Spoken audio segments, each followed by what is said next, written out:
I thought losing her would hurt, but hearing her whisper his name while her eyes avoided mine, that was the moment something in me quietly shattered.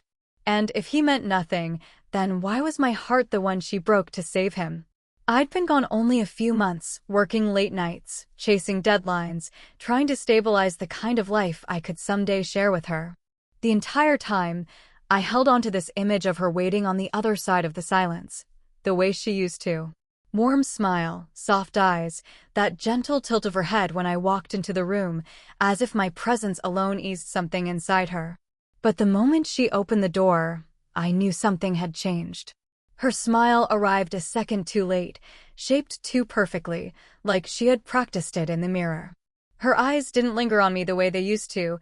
They darted away almost as soon as they met mine, as if holding my gaze would reveal a truth she wasn't ready for. And when she stepped aside to let me in, her hand brushed my arm for the briefest moment, featherlight, then retreated fast, too fast to be natural. It was small, subtle, but it hit like a cold wind sliding beneath my shirt. The living room felt familiar, same beige cushions, same soft lamplight, same faint scent of her jasmine perfume, but the air around her had a quiet distance that wasn't there before. She stood a little straighter, a little farther, like her body had placed an invisible line on the floor neither of us was supposed to cross. She asked how I'd been, her voice warm like always, but something about it felt wrapped in carefulness. The kind of carefulness people use when they're afraid of being seen too closely. I answered casually, though my mind kept circling back to her expression, to the way her fingers kept adjusting the bracelet on her wrist over and over, a nervous rhythm she didn't realize she was doing. When I sat on the couch, she didn't settle beside me like she always did.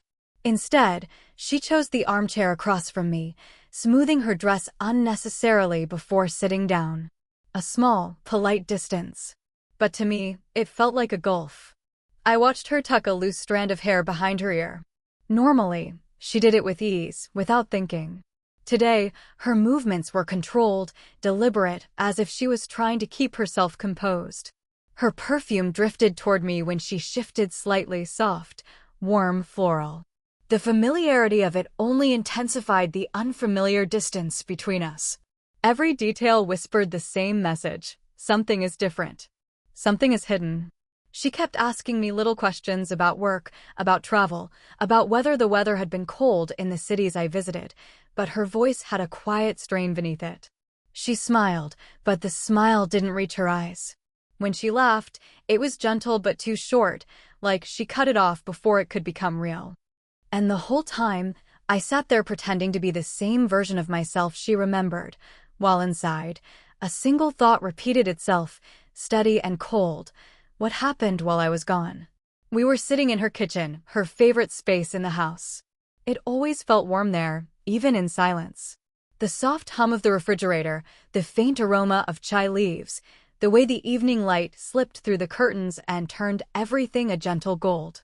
Normally, this was where she was most herself. The place where she let her guard down, where her laughter echoed softly against the tiled walls, where her eyes lingered longer than words ever could.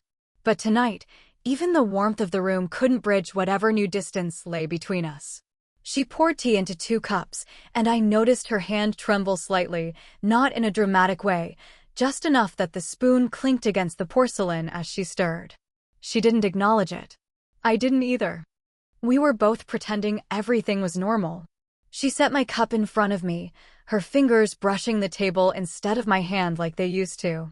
I thanked her quietly, watching her from the corner of my eye as she took a slow breath, like she was preparing herself for something. We talked about small things at first.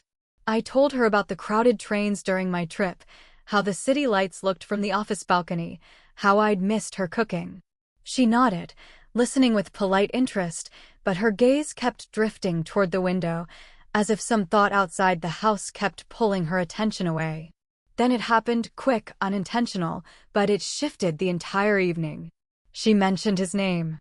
It slipped out between sentences, the way a memory does when someone isn't guarding their thoughts tightly enough. She said it casually, trying to fit it into a harmless story about a conversation at a cafe she'd visited last week. But the moment the name left her lips, her expression changed. Her eyes flickered downward. Her fingers tightened around the teacup ever so slightly, slow pressure, like she was holding onto something that might unravel if she let go. Her shoulders drew inward, almost imperceptibly, but enough that I felt it like a quiet alarm inside my chest. I didn't interrupt her. I didn't react. I just listened. But something inside me stilled. I'd never heard that name before. Not from her. Not in any of our stories or conversations. It wasn't the name itself that struck me, it was the warmth in her voice when she said it. A softness. A tone I'd always believed she reserved only for me. She realized it too. I saw it hit her after the words were already out. Her jaw tightened for a second. She tucked her hair behind her ear, trying to regain composure, and immediately changed the subject with a forced little smile that didn't fool either of us. I didn't question her. Not then. Not yet. But the room felt different after that. The silence between us stretched longer, heavier, filled with an unspoken truth neither of us wanted to touch. I lifted my cup, trying to keep my hands steady. The spoon rattled softly against the rim, echoing her earlier tremble. She noticed. Our eyes met for a split second. And in that tiny moment, I saw everything she wasn't saying. It happened on an ordinary evening, one of those quiet, unremarkable days where nothing dramatic is supposed to unfold. We had decided to take a short walk near her place, something we'd done 100 times before. The routine felt familiar, comforting, almost enough to make me forget the small cracks I'd been noticing in her warmth. Almost. The sun had just begun to set, leaving the sky streaked with deep orange and fading lavender. The air carried that soft coolness that always made her instinctively move a little closer to me, brushing her shoulder against mine without even thinking about it. I found myself waiting for that small gesture, the subtle closeness she once offered so naturally. But it didn't come. As we walked, I felt the moment hanging there, the unspoken chance for our hands to meet. And when I gently reached out, hoping to reclaim even the smallest piece of what we used to be, she stepped forward, just half a pace, just enough to let my hand fall into empty air. Not harsh. Not intentional. Just avoidance. But sometimes the softest distance hurts more than the loudest rejection. I slowed my steps a little, watching her from the side. Her posture was different, more guarded, her arms loosely folded, her shoulders angled slightly inward. She kept her gaze fixed ahead, taking in the trees, the passing cars, anything but me. When I spoke, she responded politely, but her voice carried a quiet strain, as if she was unable to relax into the moment. When she laughed at something I said, it came quickly and ended even quicker, like she cut herself off before the sound could linger in the space between us. The walk continued in that strange rhythm, me trying to close the space, her subtly maintaining it. She wasn't cold.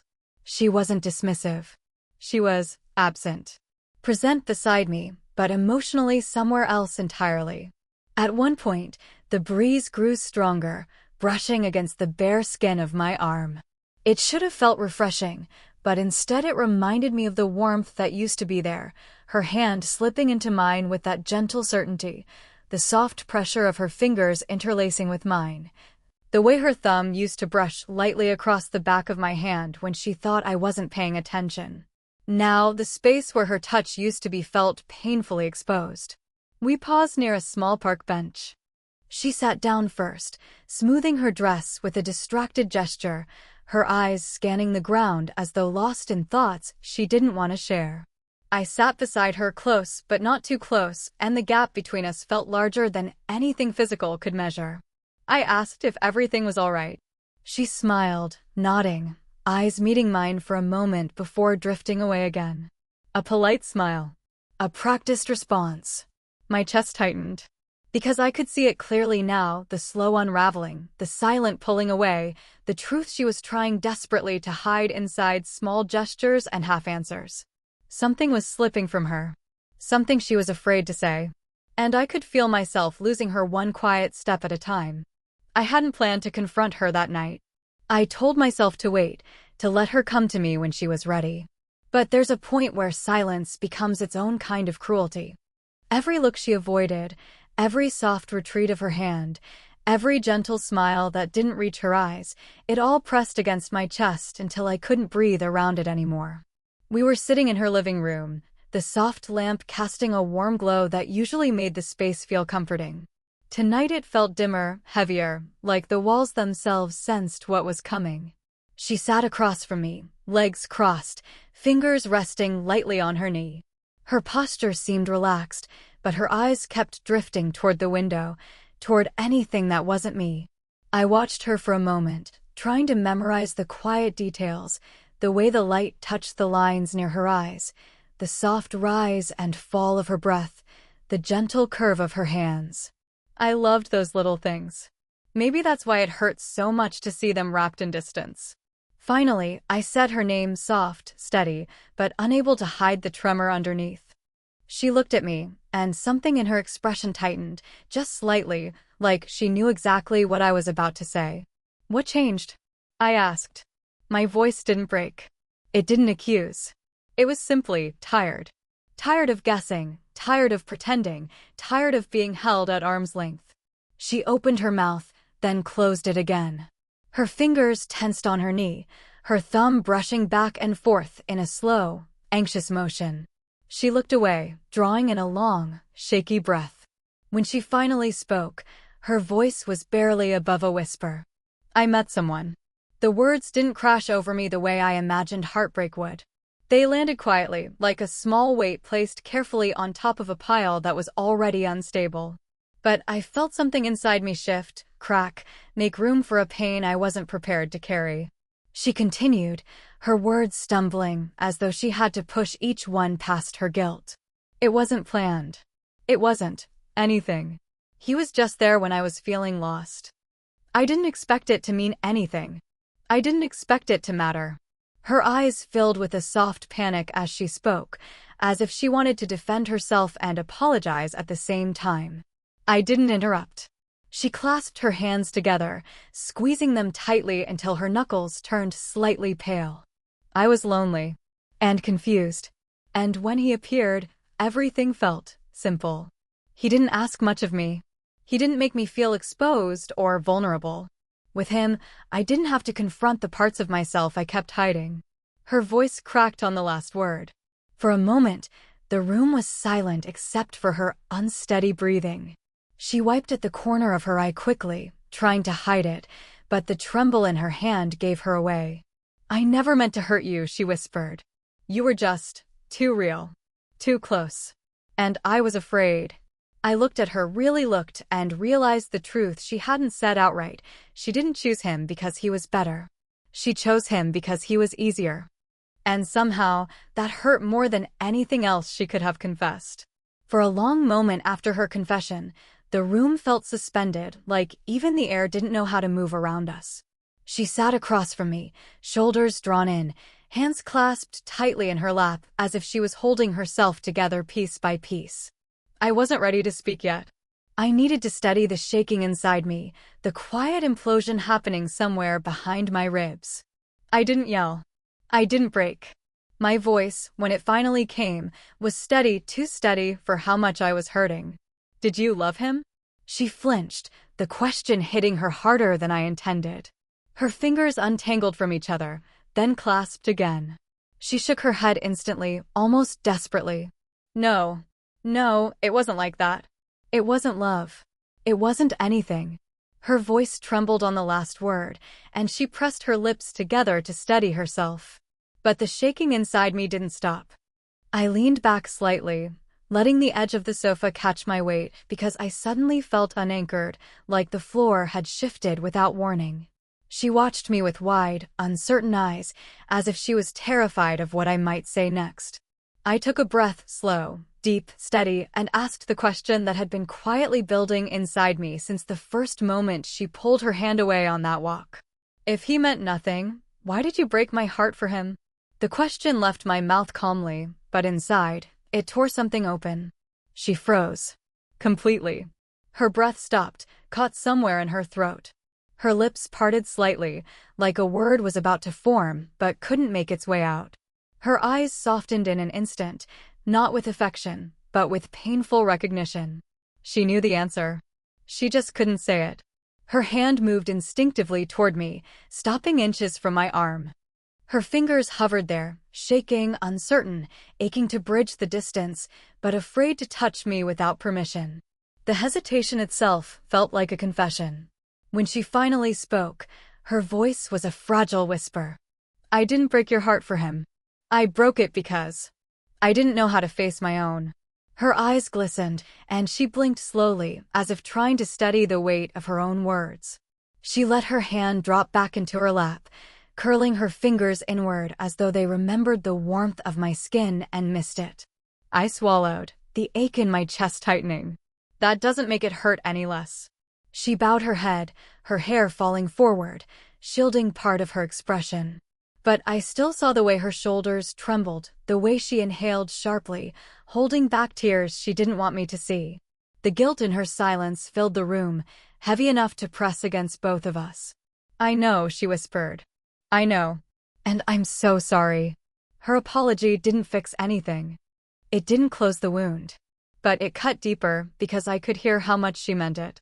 And I could see clearly, painfully, that the person she'd betrayed the most wasn't just me. It was herself. And somehow, watching her struggle to meet her own reflection hurt almost as much as losing her. For a long moment after my question faded into the room, she didn't move. She sat there with her hands clasped tightly in her lap, fingers twisting slowly as if she were afraid of what would slip out if she let them rest. Her breaths came unevenly, soft, fragile, like she was trying to inhale without letting the emotion rise with it. Then something inside her finally gave way. Not loudly. Not dramatically. Just quietly. Honestly. She shifted forward on the sofa, the small movement barely making a sound, but it caught my attention instantly. Her eyes lifted to mine, and for the first time in weeks, there was no avoiding, no soft deflection, no polite barrier. Just raw truth sitting openly in her gaze. "I didn't choose him," she said, voice trembling. "I chose fear." The sentence landed with a slow heaviness, like she'd been carrying it for too long and only now dared to set it down. Before I could respond, she moved again, hesitantly, carefully closing the space between us by just a few inches. Her hand lifted, stopping halfway to my arm as though she was asking permission without words. I didn't pull back. I didn't lean in. I just stayed still, giving her the chance to decide. Her fingers finally touched my forearm. The contact was featherlight at first, the sort of touch someone uses when they're afraid the person might flinch. Her thumb brushed once, barely a stroke, but the warmth of it traveled up my arm in a slow, aching wave. She let out a quiet exhale, almost a release. "I was terrified of how much you saw me," she continued, her voice softening into that vulnerable honesty she had been hiding. "Terrified of how deeply I felt when you were near. Terrified that if you ever walked away, I wouldn't know how to breathe around the empty space you'd leave behind." Her fingers pressed a little more firmly against my arm now, seeking steadiness. Her head dipped, and her forehead came to rest lightly against my shoulder, hesitant at first, then settling there with a fragile kind of trust. I felt her breath warm the fabric of my shirt. Shallow, unsteady, deeply human. She wasn't trying to make excuses. She wasn't shifting blame. She was standing in her own truth, trembling but unhidden. "I didn't turn to him because he meant anything," she whispered, her words muffled against my shoulder. "I turned to him because with him, I didn't have to face the parts of myself I buried. The versions of me that you somehow saw without me saying a word." Her voice cracked. Her fingers curled slightly against my skin. And for the first time since she began pulling away, she didn't hide the tears forming in her eyes. I let her be there, leaning into me, unraveling slowly. My hand lifted, almost on instinct, resting gently on her back. Not to forgive. Not to forget. Just to let her know I was listening.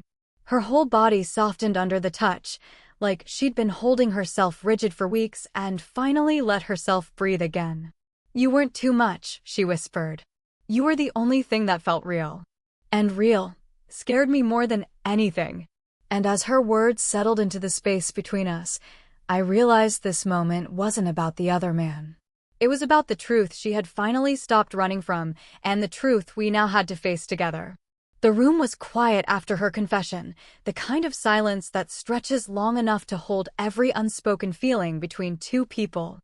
My chest ached from everything she had admitted: fear, guilt, regret, but also from something else, the fragile hope that maybe, just maybe, this wasn't the end.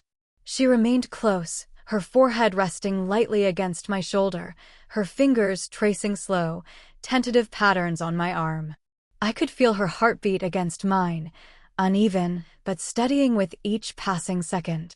The warmth of her presence wrapped around me, filling the empty spaces that had grown so cold during the past months.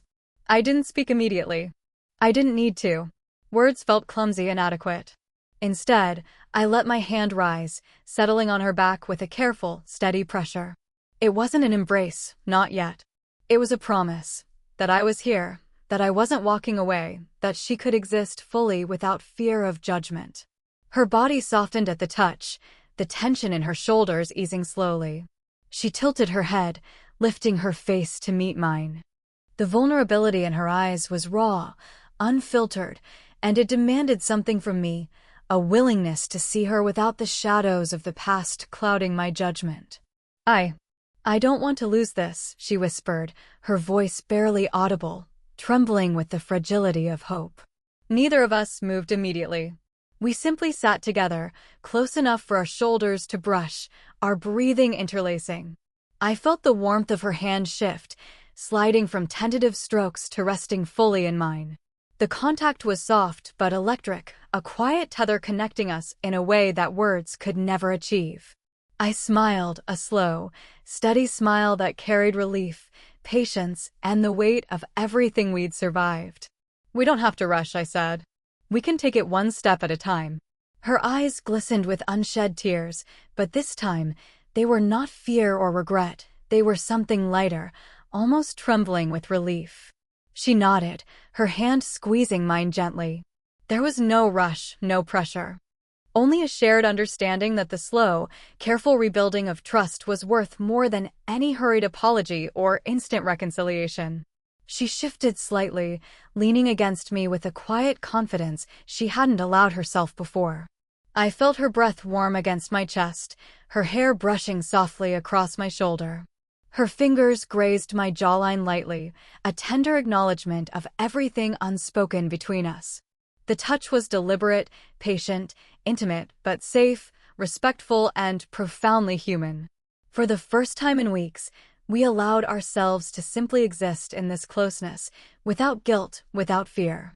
Every sigh, every small shift, every lingering glance became a quiet affirmation. We were here, together, choosing each other despite everything. Finally, she lifted her head, meeting my eyes fully. There was no need for elaborate promises or declarations. The truth was already there in our stillness, in the way our hands were intertwined, in the way our breaths matched in quiet rhythm. And as the evening light softened around us, I realized that love, true, patient, steady love, wasn't about perfection. It was about showing up. It was about forgiveness. It was about holding each other when life had made us fragile, and letting each small touch, each careful glance, rebuild what fear had tried to destroy. In that moment, I let myself believe that we could heal, not instantly, but slowly, beautifully, together. And for the first time in a long while, the weight in my chest lifted, replaced by something gentle, warm, and real. We were here. And that was enough.